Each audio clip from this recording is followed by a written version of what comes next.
প্রায় মাস দেড়েক আগের কথা। এই দৃশ্যটি নিশ্চয়ই অনেকের মনে আছে। শাহবাগের একটি সমাবেশে বক্তব্য দিচ্ছিলেন ডাকসুর ভিপি সাদিক কায়েম। ঠিক সেই সময় হঠাৎই মঞ্চে উঠে পড়েন গায়ে অ্যাপ্রন পরা এক নারী। শুরু করেন নানা অস্বাভাবিক আচরণ। তাকে মঞ্চ থেকে নামাতে গেলে পুলিশকে লাথি মারার চেষ্টা করেন। আবার কখনো মাইক্রোফোন টেনে বক্তব্য দিতে চান রাবেয়া ইসলাম নামে সেই নারী। সেই সময় সোশ্যাল মিডিয়ায় এই ভিডিও ব্যাপকভাবে ছড়িয়ে পড়ে। তবে মানসিক রোগে আক্রান্ত সেই নারীকে দীর্ঘ চিকিৎসায় সুস্থ করে তোলার বিমোহিত এক গল্প শোনালেন তার চিকিৎসকরা। সুস্থ হওয়ার পর গল্প করলেন সেই নারীও। রাবেয়া ইসলাম ওরফে হচ্ছে মুনিয়া। উনি দীর্ঘদিন ধরে আমাদের মানসিক রোগ বিভাগ ঢাকা মেডিকেল কলেজে চিকিৎসাধীন ছিলেন। তো উনি আসলে একটা মানসিক রোগে আক্রান্ত ছিলেন। এই মানসিক রোগটার নাম ছিল বাইপোলার মুড ডিসঅর্ডার। তো আপনারা ইতিমধ্যে লক্ষ্য করেছেন যে এই রাবেয়া ইসলাম একটা রাজনৈতিক স্টেজে উঠে কিছু কর্মকাণ্ড করে, যেটা নিয়ে সারা বাংলাদেশের মধ্যে তাকে নিয়ে ট্রল করা হয়, তার সম্মান নিয়ে প্রশ্ন তোলা হয় এবং অনেকে এটা নিয়ে টিকটকও করেন। কিন্তু আসলে রাবেয়া ইসলাম মুনিয়া উনি একটা গুরুতর মানসিক রোগ বাইপোলার মুড ডিসঅর্ডার মেনিয়া এটাতে ভুগছিলেন। এই রোগের প্রধান লক্ষণগুলোই ছিল হচ্ছে নিজেকে বড় বড় ভাবা, একটুতে রেগে যাওয়া, কথা বেশি বলা, গানের তালে তালে নাচ অথবা গান করা। এই জিনিসগুলো সাধারণত এই রোগের প্রধান লক্ষণ। এই প্রেক্ষাপটেই দেখা গিয়েছিল যে সে আসলে ওই রকম রাজনৈতিক একটা মঞ্চে উঠে আঙ্গুল তুলে বিভিন্ন বক্তব্য দেওয়ার চেষ্টা করছিল। তো পরবর্তীতে তার যে হাজবেন্ড আছে সে রাবেয়া ইসলাম মুনিয়াকে গত ফেব্রুয়ারি মাসের 8 তারিখে আমাদের ডিপার্টমেন্টে নিয়ে আসে এবং আমরা তাকে দ্রুত ভর্তি দিই।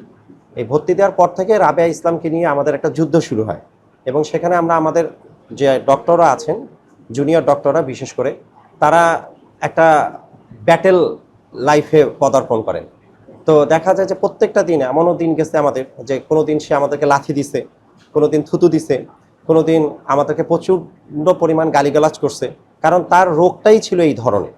তো আমরা একটা মাস রাবেয়া ইসলাম মুনিয়াকে আমাদের মানসিক রোগ বিভাগ ঢাকা মেডিকেল কলেজে রেখে চিকিৎসা করি এবং আপনারা এটাও দেখেছেন যে একটা মাস পরে সে একদম সম্পূর্ণরূপে আমাদের চিকিৎসা গ্রহণ করে একটা সুস্থ সুন্দর জীবনে ফিরে যায় এবং আমরা তার রাবেয়া ইসলামের 3 জন সন্তানও আছে এবং একটা মাস পর যখন সে আমাদের কাছ থেকে বিদায় নেয়, সে, তার স্বামী এবং তার যে শাশুড়ি ছিলেন, যাওয়ার সময় তারা চোখের পানি ফেলে দিয়ে আমাদের জন্য অনেক দোয়া দিয়ে যান।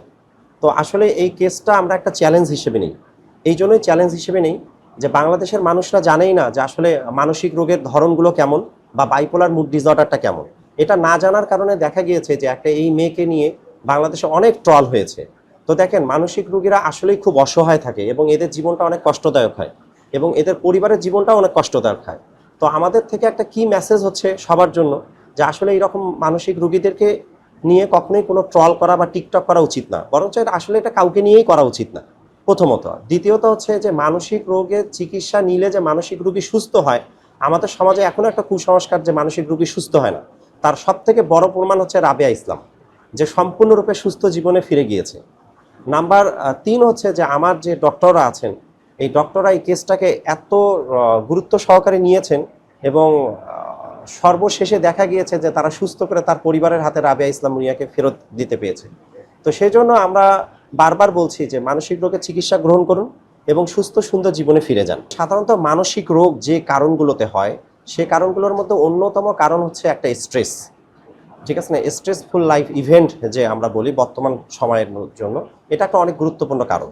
একই সাথে বংশগত কারণ, যে তার পরিবারের মধ্যে এরকম কোনো মানসিক রোগ ছিল কিনা, সেই জেনেটিক্সটা তার মধ্যে আসছে কিনা, এটা একটা বিষয়।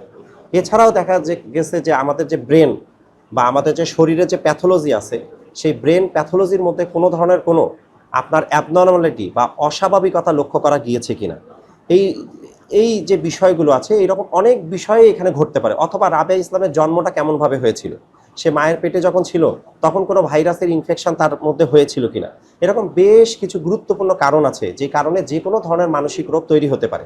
তো আমরা মনে করছি এ ধরনের কোনো কারণ হয়তো বা রাবেয়া ইসলাম মুনিয়ার মধ্যে থাকতে পারে। রাবেয়া ইসলাম মুনিয়াকে যখন আমরা চিকিৎসা দেই, এই মানুষটার মধ্যে এতটা শক্তি তৈরি হয়েছিল যে আমাদের ঢাকা মেডিকেলের যে শাল কাঠের যে গেট আছে, সেই গেটটা সে একাই ভেঙে ফেলছিল। এতটা শক্তি তার মধ্যে কাজ করেছিল। তাহলে চিন্তা করে দেখেন, আমার ডক্টর, আমার সিস্টার, এবং আমরা যারা আছি না কেন তাদেরকে কত সতর্কতার সাথে তাকে নিয়ে কাজ করতে হয়েছে, এইটা একটা বিষয়। আরেকটা বিষয় হচ্ছে যে আপনি পিছনে একটা বোর্ড দেখতে পাচ্ছেন, সে রাবেয়া ইসলাম মুনিয়া আমাদের ডক্টরদের সাথে খুব খারাপ ব্যবহার করে এক সময়। তো খারাপ ব্যবহার করার কারণে পরবর্তীতে সে খুব অনুতপ্ত হয়। অনুতপ্ত হওয়ার কারণে সে পিছনে আমাদের জন্য একটা চিঠি লিখে দিয়ে যায়। আর নাম্বার 3, আপনি আমার পাশে যিনি বসে আছেন উনি সবসময় ওনার টেক কেয়ার করেছেন। তো রাবেয়া ইসলাম তার কাছ থেকে বলেছিল যে আমি যখন সুস্থ হয়ে যাব তখন আমাকে লাল চুড়ি দিতে হবে।